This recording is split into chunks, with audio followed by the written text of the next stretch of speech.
अस्सलाम वालेकुम नाज़रीन, मैं हूं अरसलान खोगर। आप देख रहे हैं प्रोग्राम प्ले फील्ड। आज ज़रा बात होगी, चूंकि ओलंपिक्स का दौरा है, हर जगह उसका चर्चा है, तो हम क्यों ना बात करें फिर ओलंपिक्स पर भी, क्रिकेट पर भी बात करेंगे, पाकिस्तान क्रिकेट पर भी, हॉकी उसकी पास्ट ग्लोरी पर भी बात करेंगे। आज हम देख रहे हैं ओलंपिक्स में फुटबॉल हो रही है, हॉकी हो रही है, जेवलिन है, दीगर गेम्स हैं, और पाकिस्तान का दस्ता सिर्फ 7 खिलाड़ियों पर मुश्तमिल था, और इन 7 खिलाड़ियों पर मुश्तमिल दस्ते के साथ 11 लोग ऑफिशियल गए हैं, बड़े कमाल के लोग ऑफिशियल गए जिन्होंने उन्हें बड़ी टेक्निकल सपोर्ट करनी थी।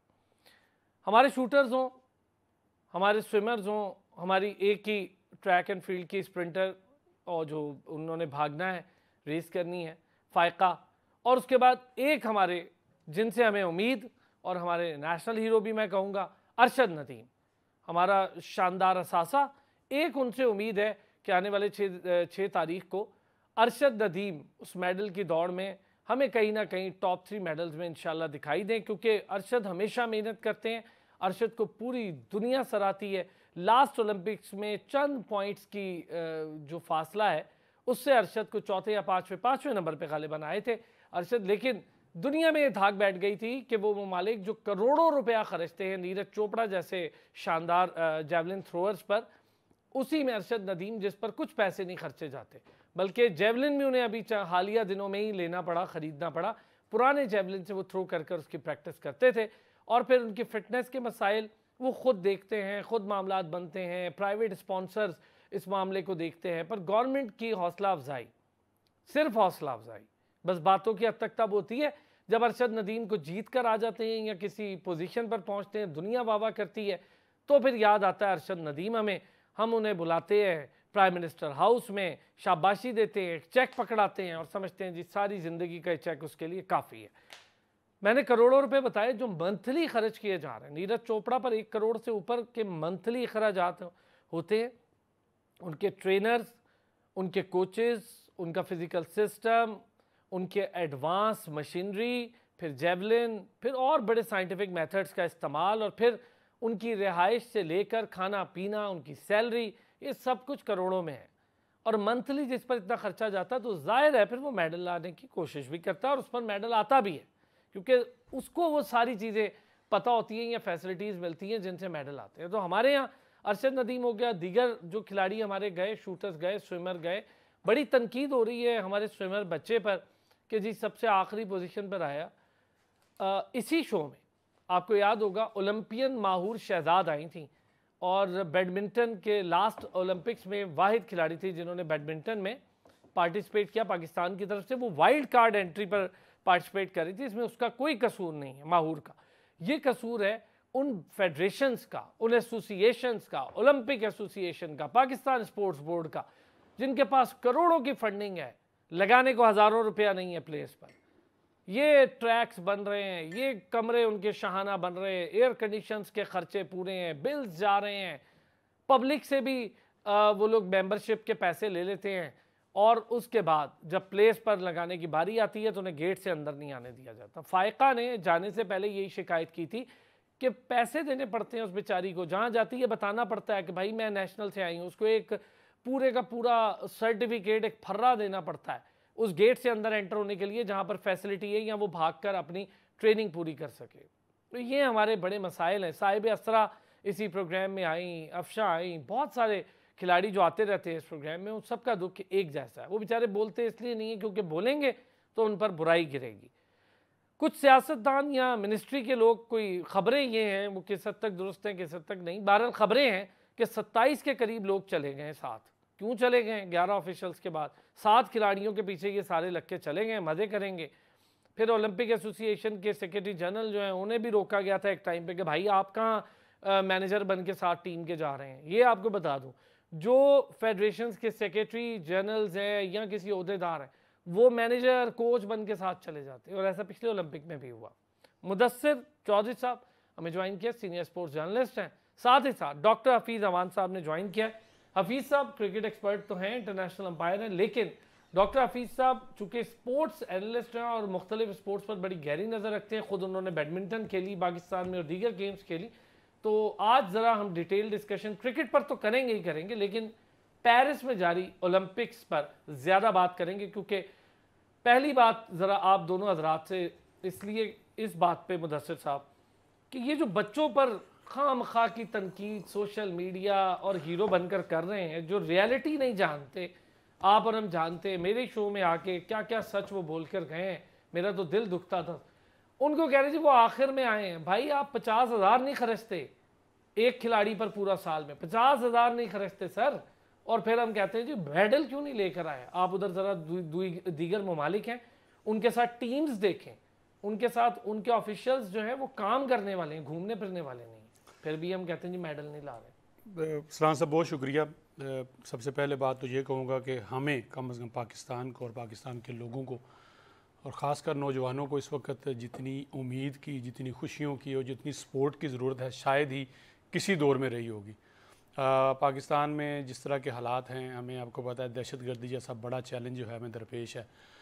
मौशी हालात आप जानते हैं, इन सब चीज़ों से बचने से, दूर रखने के हवाले से ये जो बेरोज़गारी है, बढ़ती हुई बेरोज़गारी नहीं आप कहेंगे, बढ़ती हुई बेरोज़गारी से दूर रखने, उनको मायूसी से दूर रखने के लिए खेल का होना बड़ा ज़रूरी है।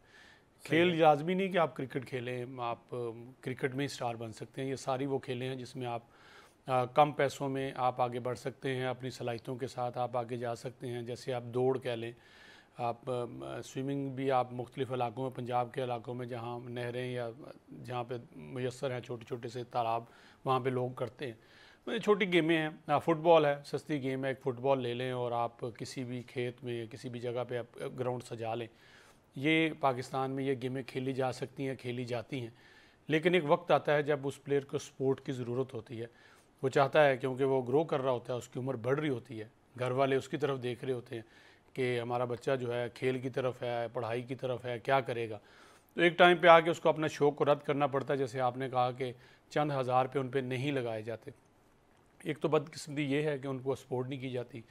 दूसरी हमारी बदकिस्मती ये रही कि पता नहीं कौन सा वक्त था जब शायद रियासत ने यह फ़ैसला कर लिया और चंद लोगों ने बैठ के इस मुल्क में फ़ैसला किया कि इस मुल्क में गेम रहेगी तो सिर्फ क्रिकेट रहेगी, बाकी गेमें जो हैं वो नापैद होंगी। बहुत अच्छा, जिस अंदाज में लेके चले, अच्छा वो फ़ैसला हुआ। और उसके बाद आज के तकरीबन मैं कहता हूँ 97% जो बच्चे हैं, यूथ हैं, उनसे पूछेंगे उनको किसी गेम का पता है, किसी प्लेयर का नाम आता है तो उनको नाम का भी नहीं पता। मैं अभी भी चैलेंज से कहता हूँ, आप इस्लामाबाद में बैठे हैं, आप रोड पे अपना माइक लेके निकलें और पूछें कि पेरिस ओलंपिक्स में हमारे कौन कौन से प्लेयर्स गए हैं, शायद ही आपको अरशद नदीम के अलावा, नदीम अरशद के अलावा कोई नाम जो है आपको कोई बता सके, बाकी को पता ही नहीं।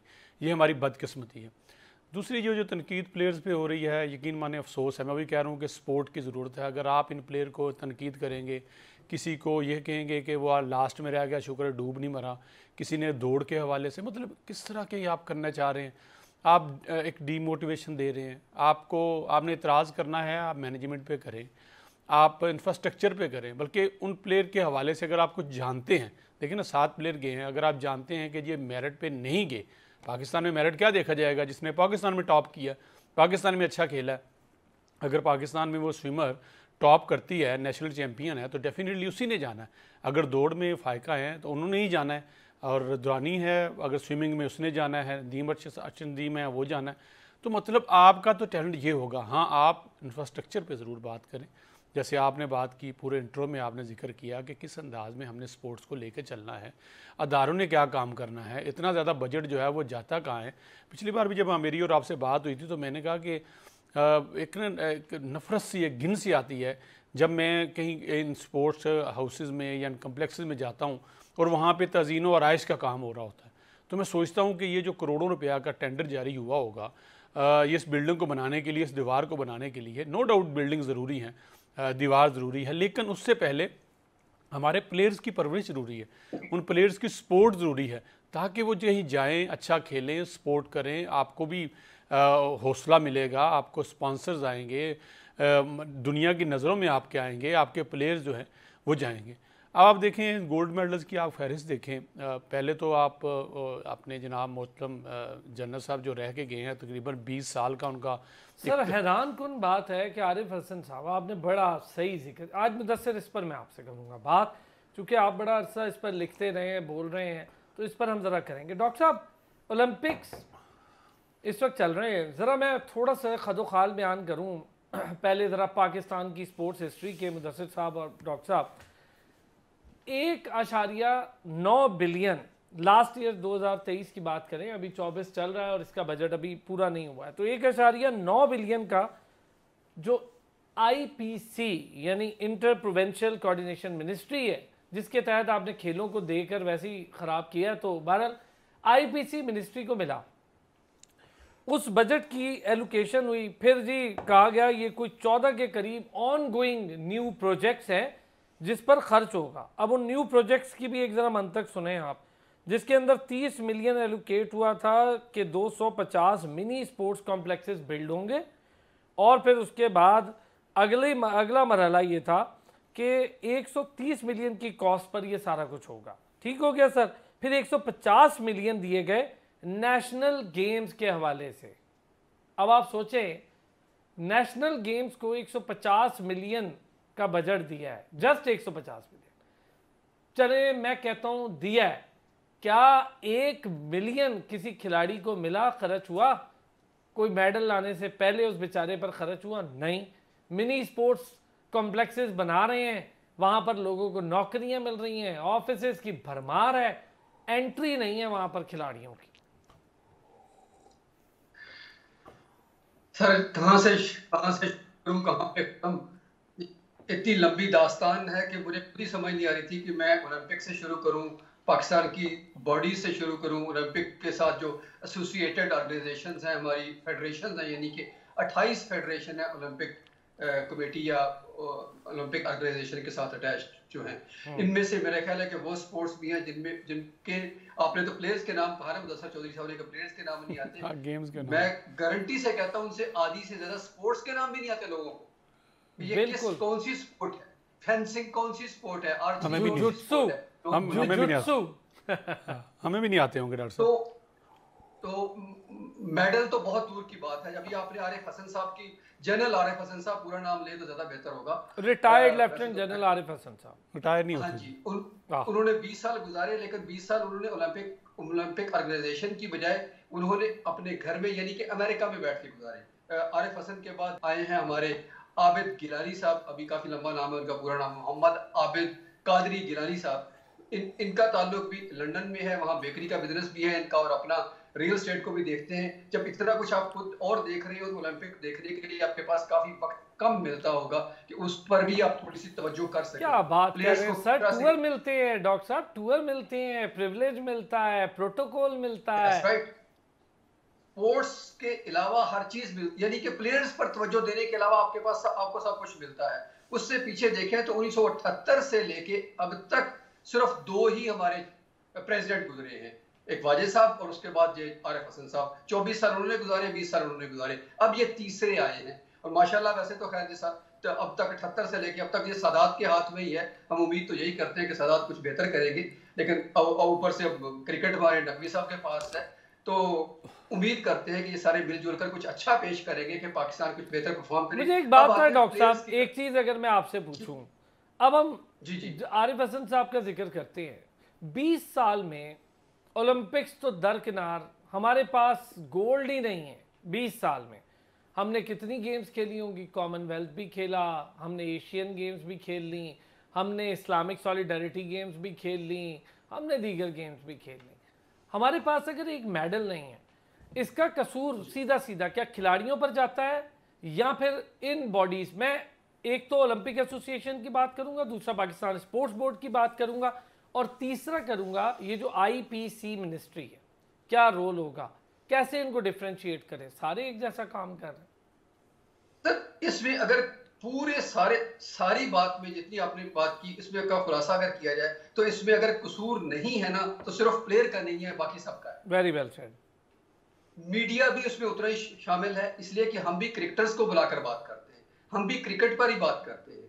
जिस तरह आपने अभी मुदस्सिर चौधरी साहब बात कर रहे थे ना हीरोइज्म की, कि उन प्लेयर्स को क्रिटिसाइज नहीं करना चाहिए, बिल्कुल नहीं करना चाहिए। एक मिसकंसेप्शन भी आप दूर कर देंगे प्रोग्राम में अपने, तो और भी ज्यादा अच्छा हो जाएगा कि लोगों को शक है कि पता नहीं वाइल्ड कार्ड एंट्री का मतलब होता है कि किसी को कान से पकड़ो और अंदर डाल दो। ऐसा नहीं होता भाई। हाँ। वाइल्ड कार्ड एंट्री भी एक प्रॉपर तरीके से होती है और आपका वही टॉप प्लेयर या आपकी खातून प्लेयर है वो जाएगी जो आपके नेशनल चैंपियन होगी, जो नंबर 1 होगी। ऐसा और ही ये जो माहूर मोहम्मद के साथ अख्तर, हुआ था ना लास्ट ओलंपिक्स में, वो पाकिस्तान नंबर एग्जैक्टली 1 थी, पाकिस्तान नंबर 1 अभी थी। वो जी एशियन बिल्कुल, डेवलपमेंट मोहम्मद जो दुरानी, प्रोजेक्ट चल रहा था उसका भी हिस्सा थी स्पोर्ट्स का, तो वो उसको डिजर्व करती थी, ठीक था। और अभी भी मोहम्मद अहमद दुरानी ने 100 मीटर, 200 मीटर और मेडले में गोल्ड मेडल जीते हुए हैं नेशनल जी चैंपियनशिप, हाँ। और इसलिए उसी की वाइल्ड कार्ड एंट्री बनती थी। ये क्लियर होना चाहिए तमाम नाजरीन के लिए कि भाई ऐसा नहीं होता कि आप सिफारशी का जो टैग लगा देते हैं ना कि वो फलां सिफारशी है, फलां सिफारशी, ऐसा नहीं होता। सिस्टम की पीछे कमजोरी है सारी की सारी। अब जो अगर आप इंडिविजुअल बात करते हैं कि उन दोनों ने क्यों नहीं परफॉर्म किया, तो उन्होंने जो हमारा हमारा स्टैंडर्ड है, नेशनल स्टैंडर्ड है, उसके मुताबिक वो ऑलरेडी टॉप पर है। अगर वो इंटरनेशनल स्टैंडर्ड हमारा नेशनल इंटरनेशनल को मीट नहीं करता, तो इसमें मोहम्मद अहमद दुरानी का कसूर नहीं है, जहां आरा नबी का कसूर नहीं है। उसमें कसूर है तो आरिफ हसन साहब का है, आबिद गिलानी साहब का है, या उससे पहले वाजिद साहब का, या जो भी जितने भी सारे के सारे लोग हैं। अब आरिफ हसन साहब ने वहां से तो रिजाइन कर दिया, ये भी बताता चलूं, बहुत सारी बातें मुझे मिक्सअप हो रही है। आरिफ हसन साहब ने वहां से रिजाइन कर दिया, लेकिन अभी भी वो आर्चरी के प्रेसिडेंट तो बैठे हुए। तो इसका मतलब और आपको पता है या फिर आर्चरी के भी जो खर्च कर रहे हैं ना पैसा आर्चरी पर, उन साहब बेचारे ने उनके हवाले से अदालत में केस किया हुआ था कि भाई मैं पैसे खर्च रहा हूँ आर्चरी की टीम को लेके मैं जाता हूँ, तो प्रेसिडेंट मैं क्यों नहीं हूँ और ये क्यों है। अब वो केस भी चल रहा है अभी अदालत में, और वो बेचारे हमारी शो में आके ये सारा किस्सा सुना के गए। मैं मुदस्सिर भाई, डॉक्टर साहब इस पर थोड़ी सी ना, इस पे डिटेल, इस पे थोड़ी सी और इस पे डिटेल जी। मुदस्सिर भाई मुझे आप अपनी बात भी कीजिएगा, एक सवाल भी इसमें ऐड अप करें। हम अब आते हैं इस पे कि जैसे हम देखते हैं कि नूर खान साहब का दौर था, क्या दौर था स्पोर्ट्स के लिए, हॉकी हो दीगर क्रिकेट हो, स्पोर्ट्स कमाल का काम किया। ब्रिगेडियर आतिफ साहब का दौर था, हॉकी का बोलबाला था। मतलब जिन्होंने काम किया है ना सर, उन्होंने काम किया है, इससे नो मैटर कि वो कहाँ से हैं, क्या होता है, कहाँ से, पर काम करने वाले लोगों की रिस्पेक्ट आज भी की जाती है। इसी तरह हम पाकिस्तान में प्लेयर्स की बात करते हैं, जैसे अब जो अरशद नदीम है इसी सिस्टम से निकला है। इससे पहले Naseem Hamid, track and field queen of track and field कहा जाता था उन्हें, शबाना थी, और ये सारे इसी सिस्टम से निकले। लेकिन अपनी मदद आपके था, डिपार्टमेंट्स ने कुछ मदद कर दी, कुछ कर, लेकिन वो बात जो डॉक्टर साहब की है ना, मैं चाहूँगा इस पर आप ऐड, ये जो कहते हैं ना कि नेशनल रिकॉर्ड्स तो उनके वही हैं, वो चेंज नहीं हुए, लेकिन इंटरनेशनल में वो मीट नहीं कर रहे, तो इसका कसूर किस पर है? मैं सबसे पहले ना, या कुछ मेरे पास फिगर आए थे तो मैं शेयर कर दूं। डॉक्टर साहब अगर कहीं गलती हुई तो तस्सीह प्लीज़ कर दीजिएगा, आप रोक सकते हैं मुझे। ये जो अहमद दुरानी साहब की बात हो रही है, 200 मीटर का इनका फासला था, इन्होंने 1 मिनट .58.67 में तय किया है। अब जो पहले 3 पोजीशंस हैं ना, मैं ज़रा उनका आपको बता दूं। पहली 3 पोजीशन जो है ना, 1 मिनट 45, 1 मिनट 45 और 1 मिनट 46। मसलन आप देखें कि दुनिया के टॉपिस्ट 30 हैं वहाँ पे जी, उन 30 में अगर हमारा बंदा लास्ट रहा तो 10 सेकंड का 11 सेकंड फ़र्क है। मतलब आप दुनिया का वो प्लेयर जो जिसको 5 से 6 घंटे ट्रेनिंग के लिए मिलते हैं, पैसे मिलते हैं, मुआशी बेफिक्री है, जिम है, स्विमिंग पूल हैं, ट्रेनर्स हैं, दुनिया का नाम है, ट्रैवल है, कोई गेम वो मिस नहीं करते, उनसे 10 सेकंड का फासला है। अब जिस खातून की आप बात कर रहे हैं, उन्होंने 2 मिनट जहां आरा नबी की बात नबी, अच्छा। ये 2 मिनट .10 और .69, मतलब 2 मिनट आप कह लें इसको। ये इनका अपना रिकॉर्ड जो यहाँ पे था वो उससे 2 सेकंड वहाँ पे पीछे रही, लेकिन जो जीतने वाले थे उनका 1.55, 1.56 और 1.56 था। मतलब ये भी हार्डली को 15 सेकंड की फ़र्क रहा। अच्छा 15 सेकंड। मतलब आप जिनको लास्ट में गिर रहे हैं, डूब मरने की बात कर रहे हैं, वैसे तो बड़ी शर्म की बात है। मैं लिटरली तकलीफ करना, मुझे बड़ी तकलीफ, मेरे जैसा बंदा तो मैं कहता हूँ कि अल्लाह ताला हमें वुसअत दे और हमारे बस में करे ना, तो मैं चाहूँगा कि हर घर का जो बच्चा है उस घर में उसको ना कहीं स्पोर्ट्स से एंगेज हो। जो बच्चा खेलने में कहीं ना कहीं एंगेज होगा, कोई उस ध्यान लगेगा। बल्कि आपके प्रोग्राम के तवज्जो से बताता चलूँ कि मेरे अपने पास, मुझे पता है कि इन छुट्टियों में बच्चों ने जब टैब शुरू किया और पहले 15 दिन मुझे लगा कि ये क्या है, ये तो आपस में बात भी नहीं डॉक्टर साहब करते। फिर मुझे एक दिन सूझी तो मैंने छत पे वो नेट शेड लगा के तो बेगम से मैंने कहा कि इनको आपने आधे घंटे के लिए टैब देना, बाकी ले लेना, रोएं जो मर्जी करें।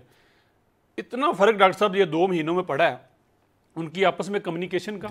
उनकी अपनी माँ से, हमारी उनकी मामी और मामू उनके साथ रहते हैं, कम्युनिकेशन इतनी अच्छी उनकी हो गई है, आपस में खेलते हैं। और साथ ये एक छोटी सी बात शेयर कर रहा हूँ अपने इंडिविजुअल लेवल, जब आप लोकल लेवल पे, स्कूल पे, मोहल्ले पे, ग्राउंड पे, आपने अकेडमीज़ की बात की, आपने स्पोर्ट छोटे छोटे कम्प्लेक्सेस की बात की, यकीन माने ये जो ऊपर लेके आते हैं ना यहाँ इस्लाम, हम तो इस्लामाबाद में बैठे हैं ना, हम तो आप गाड़ी निकालेंगे ये कम्प्लेक्स में चले जाएंगे, वॉक कर आए, देख है।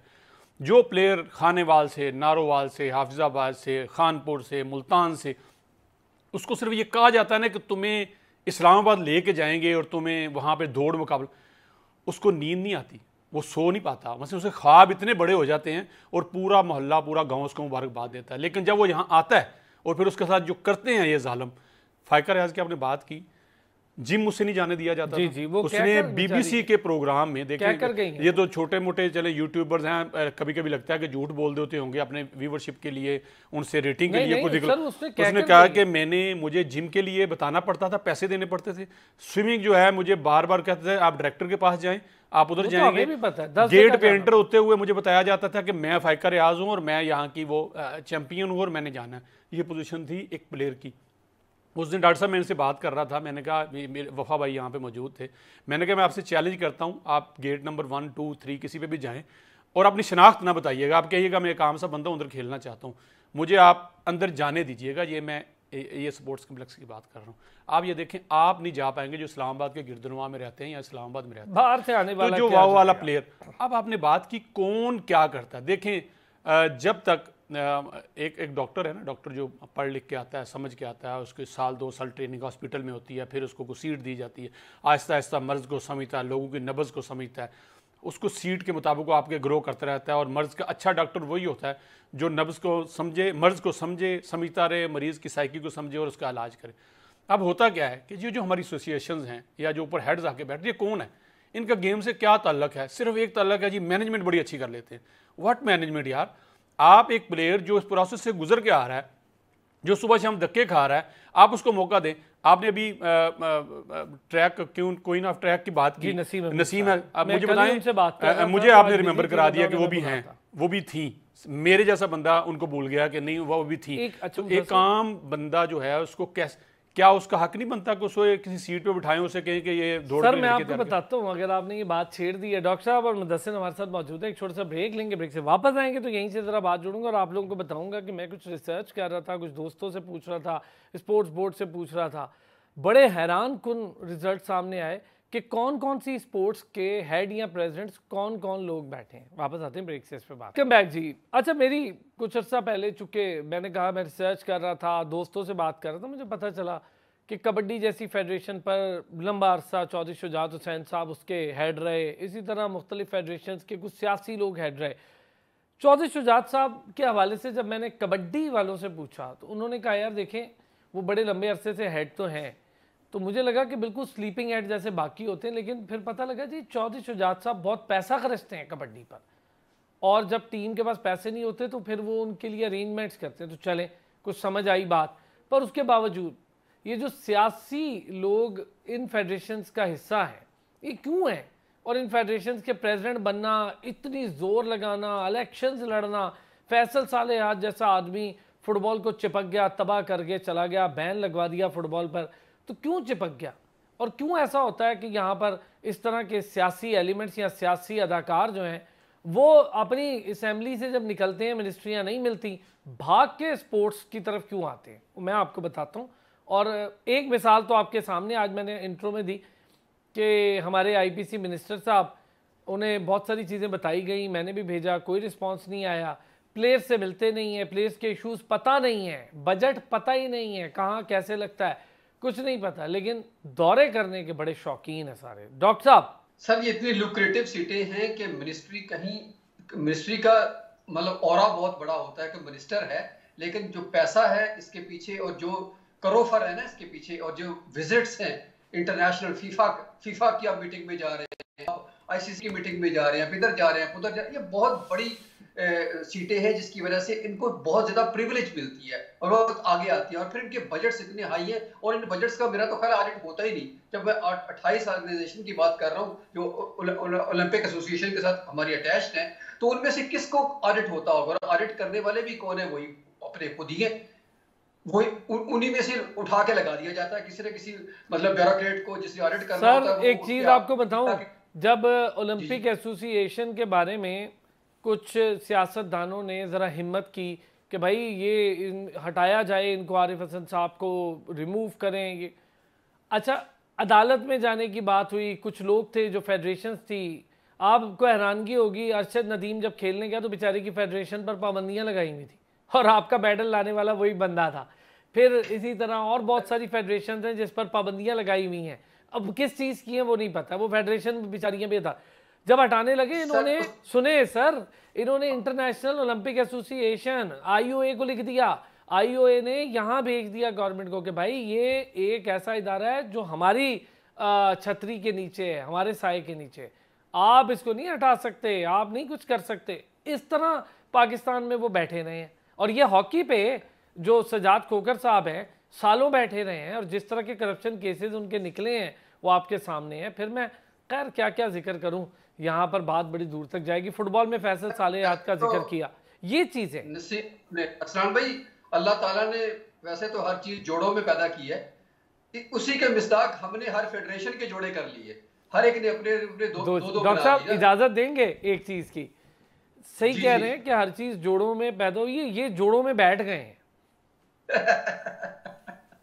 बिल्कुल बिल्कुल, आपने दोस्त कहा कि वाकई जोड़ों में बैठ के आपने सर बात स्टार्ट की थी बड़ी खूबसूरत, वो ये कि कैसे मेंटोरशिप की जाती है, कैसे लोगों को अपनाया जाता है, पैदा कैसे किया जाता है, शौक कैसे डाला जाता है। मैं एक छोटी सी मिसाल यहाँ की दे देता हूँ, आज की बल्कि करंट बिल्कुल, वो ये है कि 2026 का वर्ल्ड कप फुटबॉल का, यानी कि सॉकर जिसको यहाँ नॉर्थ अमेरिका में कहा जाता है, वो यहाँ पे होने जा रहा है, आपको पता है नॉर्थ अमेरिका में। तो उसके लिए अभी से जो प्लानिंग है वो ये है कि मेरे बच्चे का स्कूल जो अभी वो हाई स्कूल जाने लगा है ना, अभी फर्स्ट यानी कि अभी 8th ग्रेड में जाएगा, वो स्कूल सिलेक्ट हुआ है बहुत सारे और स्कूलों के साथ जहां पर इंटरनेशनल टीमें शाम की प्रैक्टिस किया करेगी। और 2 साल के लिए अभी अगस्त में उसकी रेनोवेशन स्टार्ट हो जाएगी, वो चंद महीनों में मुकम्मल हो जाएगी, फिर उसके बाद टीमें यहाँ पर शाम को प्रैक्टिस करेंगी। अब वो बच्चा जो स्कूल में पढ़ता है एक अपने लोकल स्कूल में, तो वो जब इंटरनेशनल प्लेयर को फर्ज करें एम्बापे को वहां पर देखेगा और जब नीमार को वहां पर देखेगा या किसी भी बड़े प्लेयर के साथ वो मिलेगा, तो उसका शौक आप देखें कितना डबल ट्रिपल हो जाएगा, उसके अंदर एक जज्बा पैदा हो जाएगा। This is like kind of, और फिर वो स्कूल उनके साथ इंटरेक्ट करवाएगा, उनको उनकी मीटिंग्स होंगी, उनकी तस्वीरें बनेगी, बहुत कुछ होगा। इस तरह से कम्युनिटी को इन्वॉल्व किया जाता है। यानी कि अब ये प्लानिंग स्टार्ट हो चुकी है, 2 साल में ये होगी, फिर एक एक बच्चे को तरतीब दी जाएगी। This is called age. अब एक और मिसाल, आज पेरिस ओलंपिक्स की हम बात कर रहे हैं, तो वो लड़की जो इंडिया की तरफ से 2 मेडल जिन्होंने जीते हैं, PV Sindhu, one of the best and most successful sports person in India. Not badminton, we are not talking about PV Sindhu और साइना नेहवाल की बात नहीं कर रहे हैं हम, वो कर रहे हैं जिसके ने मेडल 2 जीते हैं कल। अच्छा, यस। 10 मीटर पिस्टल भागकर और सरबजोत सिंह, उन दोनों ने मुश्तरका तौर पर एक मेडल जीता है। वो लड़की ने भागकर ने, वो गांव की लड़की है, हरियाणा के गांव की रहने वाली, आम से गांव की लड़की है, लेकिन उसकी मेंटरशिप उसके वालिद ने की है और वालिद उसके इंजीनियर थे। और उस साहब ने उस बेटी के लिए, वो जब 13-14 साल की थी जब, तो उसने उसमें शूटिंग में स्टार्ट कर दिया था। उसने स्केटिंग भी ट्राई की, उसने और भी बॉक्सिंग भी ट्राई की, ट्रैक एंड फील्ड भी ट्राई किया, लेकिन उसको हर हाल ये पसंद आया और उसमें चली गई। तो जब वो 13-14 साल की थी तो वो बस में जाती थी ट्रेनिंग के लिए शाम को, तो उसको वो कैरी नहीं कर सकती थी पिस्टल लाइसेंस वाला, चूंकि वो अंडर एज थी। तो उसके फादर उसके साथ जाते थे, ही वाज इंजीनियर, तो उन्होंने इंजीनियरिंग की जॉब छोड़ दी अपनी बेटी के मुस्तकबिल के लिए, और अब तक छोड़ी हुई है, वो उसके साथ साथ चल नहीं। लेकिन डॉक्टर साहब एक चीज इसमें मुदस्सिर, मैं आपसे एक चीज, डॉक्टर साहब उन्होंने छोड़ी जॉब, लेकिन उनको रिजल्ट मिला ना। यहाँ पर तो कई ऐसे माँ बाप हैं जो बेचारे मेहनत कर रहे हैं, कोशिश कर रहे हैं, पैसे लगा रहे हैं, उनके बच्चों को तो अंदर भी नहीं आने देते वो स्पोर्ट्स कॉम्प्लेक्स। सर यही बात मैं 3 पिस्टल है उस लड़की के पास, 3-3 लाख उनकी वैल्यू है। वो एक बात इतना अफोर्ड करना भी मुश्किल है, लेकिन जब आप रिजल्ट देते हैं, अपने आप को प्रूव करते हैं, तो फिर बहुत सारी ताकतें आ जाती हैं आपके साथ शामिल होने के लिए। उस लड़की ने गोल्ड मेडल जीता यूथ फेस्टिवल में जाके, फिर उसे टोक्यो ओलंपिक्स में ज्यादा परफॉर्म नहीं किया और ऐसा लगा कि शायद वो अगले ओलंपिक्स में, पेरिस ओलंपिक्स में ना आ पाए, लेकिन उसने अपने आप से प्रॉमिस किया कि नहीं, मुझे प्रूव करना है। 4 साल उसने मेहनत की और आज वो यहाँ पर खड़ी है कि आज इंडिया की हिस्ट्री में फर्स्ट टाइम किसी बंदे या बंदी ने पहली दफा 2 मेडल जीते हैं इकट्ठे। तो पीवी सिंधु की बात कर हम आगे चल के करते हैं। जोधी साहब से पूछते हैं कि पीवी सिंधु किस स्टेटस पर है, इंडिया और भी गोल्ड मेडल सर इस स्टेटस पर है कि जब वो क्वार्टर्स में गई है और जिसके साथ वो खेली है, आप सोचे वो दुनिया की टॉपेस्ट प्लेयर थी एस्टोनिया की, और वन साइडेड 21-5 21-10 और 14 मिनट में हरा दिया पीवी सिंधु ने। 14 मिनट में उसको हरा दिया, उसने खेलने ही नहीं, उसके आगे तो खड़ा होना। मैंने उसकी गेम देखी हुई है, बड़ा क्लोजली वॉच किया हुआ, मैंने उन्हें यूके में भी देखा हुआ है पीवी से। लेकिन आपको ये भी बता दूं मुदस्सिर, पीवी सिंधु का बैकग्राउंड भी है कि उसको 3 से 4 दफ़ा रिजेक्ट किया गया था उनके नेशनल सर्किट में, 3 से 4 दफ़ा। पीवी सिंधु ने फाइट की, आई, और फिर ऐसा आई कि वहां पर नीरज चोपड़ा के बाद सबसे ज्यादा रिस्पेक्टेड नेम, या नीरज चोपड़ा के साथ, बाद नहीं, नीरज चोपड़ा के साथ ही पीवी सिंधु का नाम। इमरान साहब देखिए, मैं आप दोनों भाइयों का इल्म भी मेरे से ज़्यादा है और रिसर्च भी बहुत ज़्यादा है। मैं लोकल बात करूंगा। मैंने अभी आपसे कुछ रिजल्ट शेयर किए हैं जो मेरे पास पहुंचे हैं, उनकी तस्वीर भी कीजिएगा। मैं कहता हूं पाकिस्तान में इस वक्त सारे कहते हैं 65% या 62%, मेरा एक मानना है कि 70% यूथ है, नौजवान हैं। 70% नौजवान पाकिस्तान में, अगर 100 का फिगर निकालें तो 70 आपको नौजवान नजर आएंगे। और मैं या मुझे देख के कह रहे हैं ना, बिल्कुल आपको भी देख के रहा हूँ, डॉक्टर साहब को कह रहा हूँ, उन्होंने भी रेड शर्ट पहनी है, माशाल्लाह लुकिंग यंग। तो आप ये नहीं कह सकते कि ये हमारे पास टैलेंट नहीं है। आपके पास टैलेंट है, आपके पास लोग मौजूद हैं, आप उनको कहें तो सही। मैंने अभी आपको कहा कि हर घर जो भी बच्चा है, कोई ऐसा बच्चा जो ग्रो कर रहा हो, मेरा नहीं ख्याल उसको किसी ना किसी खेल की तरफ रगबत ना हो, लाजमी होती है। लेकिन जब उसको अपने टाइम स्पेंड करने के लिए कोई जगह नहीं मिलती, फिर वो इधर उधर रास्ते निकालता है। और ये जो एज है 14 से लेके 18, 19, 20, इसी दौरान ही बच्चे का फैसला हो जाता है उसने क्या करना है। अच्छा मुदस्सिर, मैं कहूँगा इस पर एडअप कर दें। चलें अब बात चल निकली, एक एडअप कर दें। वो ये कि आपको याद होगा, आपने लिखा भी इस पर, एक आर्टिकल भी लिखा, डॉक्टर साहब से भी इस पर मेरी ऑफ द रिकॉर्ड भी बात हुई थी, आज इस पर कर। हमारे यहाँ टॉप प्लेयर्स जो हैं पाकिस्तान में, जिन्हें ओलंपिक्स में जाना चाहिए, उनको नौकरियों पे लगा दिया, और बुला के बैंक ने और बाकी और नौकरियों पे लगा दिया है। किस शर्म की बात। मुराद अली, पलवशा बशीर, ये वो लोग हैं जिन्होंने गोल्ड भी जीते हैं और फिर उनको नौकरियों पे लगा। मैंने अभी आपसे थोड़ी देर पहले कहा कि देखें ये जो अदारे हैं, अच्छा स्पोर्ट्स का अदारा है, आप इस कैमरामैन की जगह, इस कैमरामैन की जगह डॉक्टर साहब को नहीं खड़ा कर सकते। मुराद अली पाकिस्तान के नेशनल बैडमिंटन चैंपियन और एलीट चैंपियन है पाकिस्तान के बैडमिंटन में। मुराद अली ने हमें ज्वाइन किया। मुराद अस्सलाम वालेकुम, थैंक यू यार, आपको बड़े हमने तंग कर लिया, मुझे पता है कि आप बिजी होंगे, लेकिन हमने सोचा कि आपके बगैर ये बात नहीं हो सकती। मुराद कैसे हैं? अस्सलाम वालेकुम अरसलान भाई, कैसे हैं? ठीक है आप? सर वालेकुम अस्सलाम। मुराद बस मुझे तो बहुत दुख है कि मेरी तो बड़ी ख्वाहिश थी कि आप हों, माहूर हों, पलवशा हों, या फिर गज़ल सदीक हो, कोई भी हो, आप में से कोई मुझे लाजमी दिखाई दे ओलंपिक्स में। और जिस तरह से मुझे याद है कि आपने दुनिया के टॉप प्लेयर को हराया था, उसके बाद तो हमें लगता था मुराद पाकिस्तान में अब किसी को नहीं, और कितने सालों से नेशनल चैंपियन है, मुतवातर 15 से 20 साल से सर ये लड़का हमारा चैंपियन है। मुराद क्या वजह है यार, क्यों ओलंपिक्स में छोटा सा दस्ता चला जाता है? बाकी चीज़ों पर तो हम गुफ्तगू कर रहे हैं, पर हमें दुख है कि आप जैसे प्लेयर को हम ओलंपिक्स में दोबारा नहीं देख पा रहे। अरसलान भाई, पहले तो सबसे बड़ी बात यह है कि पाकिस्तान में टैलेंट मौजूद है। जो पहले मेडल लेते थे वो भी तो पाकिस्तान की टैलेंट था ना, जो 1980 में, 85 में, 90 में जो मेडल लेते थे पाकिस्तान बैडमिंटन में, सर वर्ल्ड नंबर 2 रहा है पाकिस्तान बैडमिंटन में, एशियन चैंपियन रहा है जी। इसमें जापान से जीते हैं, इंडोनेशिया से जीते हैं, चाइना से जीते हैं, लेकिन वो भी तो पाकिस्तान के टैलेंट था, हम भी पाकिस्तान के टैलेंट हैं। इसलिए नहीं आ रहे जब तक पाकिस्तान में अच्छे कोचेस नहीं आते और इंटरनेशनल टूर्नामेंट नहीं खेलते, चाहे वो कोई भी गेम हो। अगर वो साल में 8 से 10 टूर्नामेंट नहीं खेलते तो दिन पर दिन हमारा स्पोर्ट नीचे जाएगा, ऊपर कभी नहीं आएगा।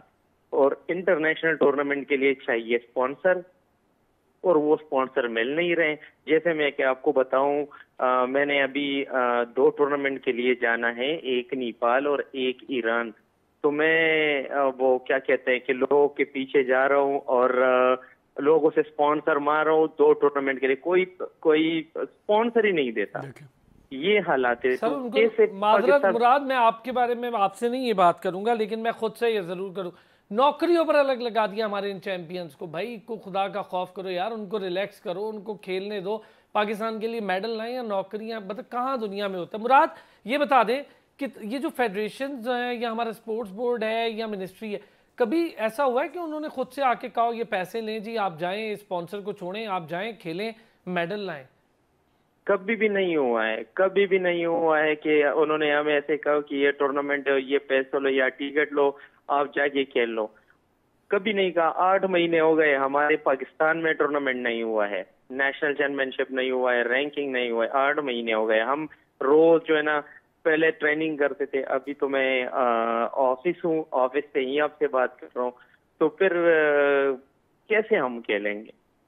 मुराद थैंक यू सो मच। मुझे पता है आप बिजी थे, गेम कर रहे थे, फिर अपने मामलात में थे, तो वक्त निकाला हमारे लिए। एक छोटा सा ब्रेक लूंगा, ब्रेक से वापस आऊंगा इसी बात पे जो खुद आपने सुना। पाकिस्तान के नेशनल चैंपियन 15 टाइम से भी ज़्यादा, मतलब 21 साल से 15-20 साल से, मुराद 13-14 साल से पाकिस्तान की एज से खेल रहे हैं और अब तक शानदार तरीके से खेल रहे हैं। टॉपेस्ट प्लेयर हैं पाकिस्तान के, और इन्होंने टॉप रैंक्ड वर्ल्ड बैडमिंटन के टॉप रैंक प्लेयर को हराया था।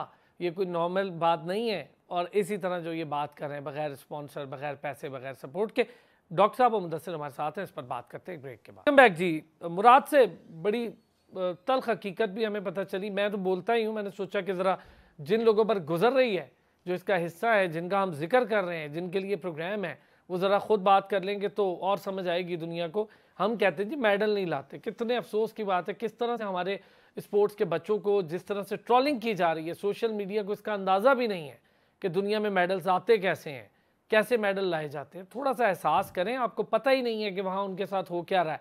चंद 100 रुपये भी नहीं खर्चते भाई ये कौम के लोग उन पर, और फिर आप कहते हैं जी उनके आगे जाके खड़े हो जिन्होंने करोड़ों रुपया खर्चा है, जो एक इक्विप्ड तैयार पूरा एक प्रोडक्ट है, उसके साथ लड़ने जाते हैं, और फिर भी चंद सेकंड्स जो मुदस्सिर बता रहे हैं उसके फासले से वो हारते हैं। कोई ऐसे नहीं हारे जी। मुदस्सिर, मुराद अभी आपके सामने देखें, वही अफसोसनाक सूरत हाल है जो आपने अभी जिक्र किया। हम ऑफ द रिकॉर्ड बता रहे थे कि बच्चे, आप मुझे बताएं, आप सारा दिन जब सर्व करते हैं, भाग दौड़ करते हैं, तो आपको एक टाइम वक्त आता है जब आपको भूख लगती है और आप चाहते हैं कि आपको एनर्जी वाला खाना जो है मिले।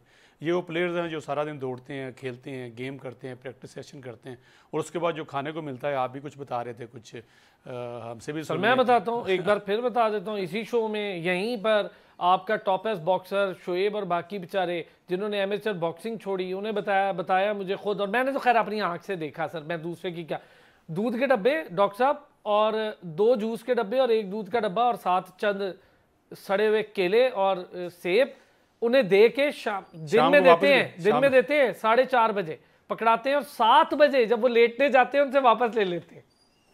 आप इमेजिन कर सकते हैं? आप देखें ना, अभी जो सुन रहे थे उनके अल्फाज, वो उनका कर्ब सुनने वाला था, दर्द। मतलब आप एक प्रोफेशनल है, मैं एक प्रोफेशनल हूँ, मुझे पता मैंने खबर लिखनी है, बोलनी है, और मुझे पता चले कि मुझे नहीं बोलने दिया जा रहा और मैं बोल सकता हूँ, मेरे पास हकायक मौजूद हैं।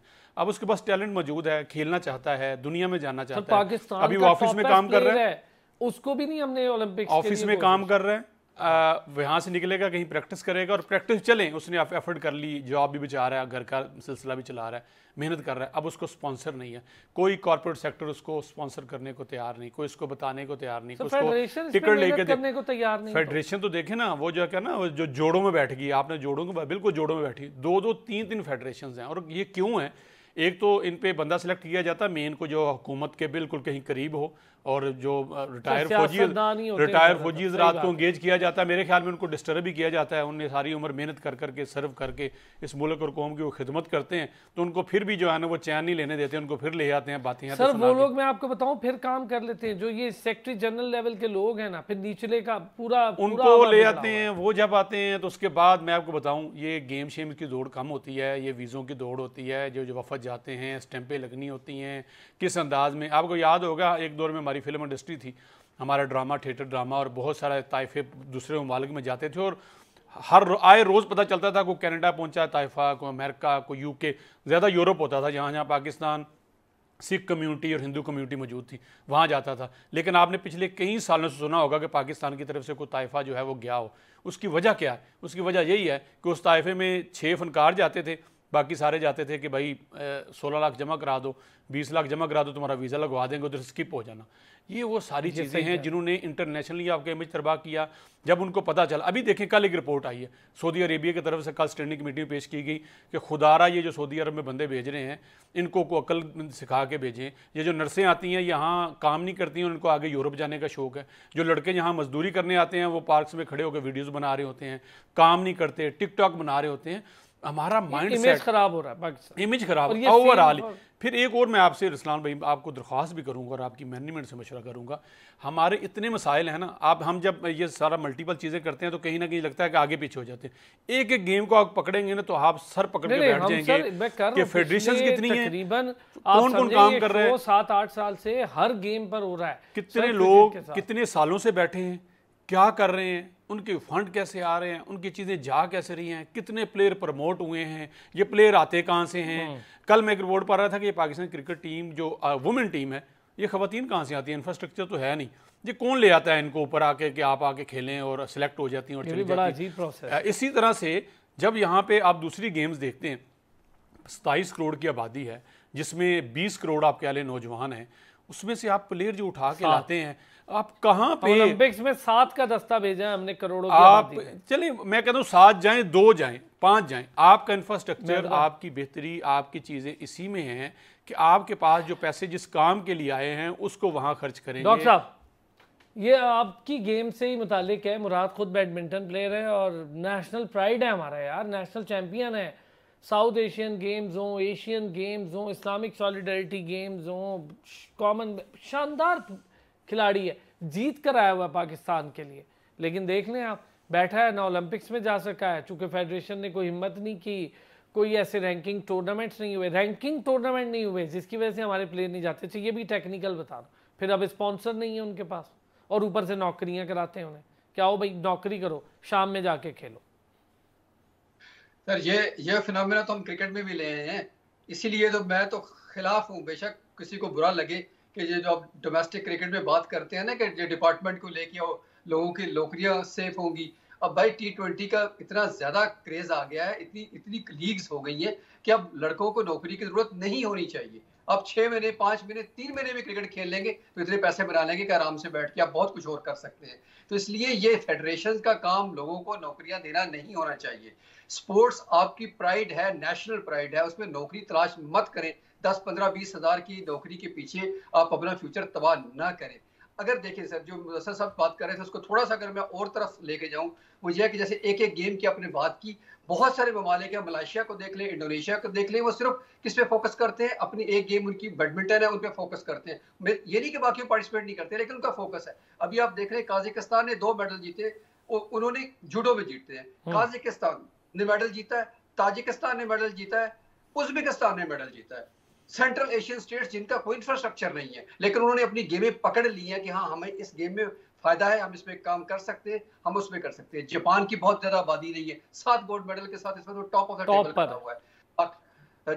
बाकी अगर देख लें तो बाकी भी, अमेरिका इस वक्त नीचे है लेकिन वो कम बैक कर लेगा, उसके ओवरऑल ज्यादा है, 20 है, लेकिन फिलहाल उनके गोल्ड में है 3 है, 4 हो गया बल्कि अब तो वो थोड़ा नीचे है लेकिन वो भी कम बैक कर लेगा। मतलब ये है कि अब ऑस्ट्रेलिया अकेला बैठा हुआ, किसी के साथ उसका बॉर्डर नहीं लगता, सिर्फ सपोर्टिंग नेशन है। उन्होंने लोगों के अंदर ये जज्बा डाल दिया कि भाई खेलना ये वक्त का ज़या नहीं है, बल्कि एक प्राइड है, और आप नेशनल लेवल पर जब प्रेजेंट करेंगे तो अपने आप को आगे लेके जाएंगे। हमारा मसला ये है कि हमने फेडरेशनें तो ढेर बना दी है, लेकिन स्पोर्ट्स में कहीं भी कोई काम हो नहीं रहा कि लड़का निखर कर सामने आए और वो प्रेजेंट कर सके अपने आप को और नेशनल आइडेंटिटी को लेके चल सके। अभी आपने इसकी बात की, मैं थोड़ी सी और भी वजाहत कर दूं। स्पॉन्सर की बात कर रहे, कितनी बड़ी सपोर्ट है जिसमें पाकिस्तान पार्टिसिपेट इनडायरेक्टली करता है, यानी कि माउंटेनियरिंग की बात कर रहा हूँ। मेरा ताल्लुक रहा है माउंटेनियरिंग से एक तवील अरसे तक, तो मैं उसको बड़ी वजाहत से बता सकता हूँ कि पूरी दुनिया आती है पाकिस्तान में माउंटेनियरिंग करने के लिए, कि 14 में से 14 हाईएस्ट जो माउंटेन पीक्स हैं हमारी दुनिया में, पूरी 14 है जो 8000 कहलाती हैं टोटल, 15 नहीं है 14 ही है। 14 में से 5 पाकिस्तान के पास है।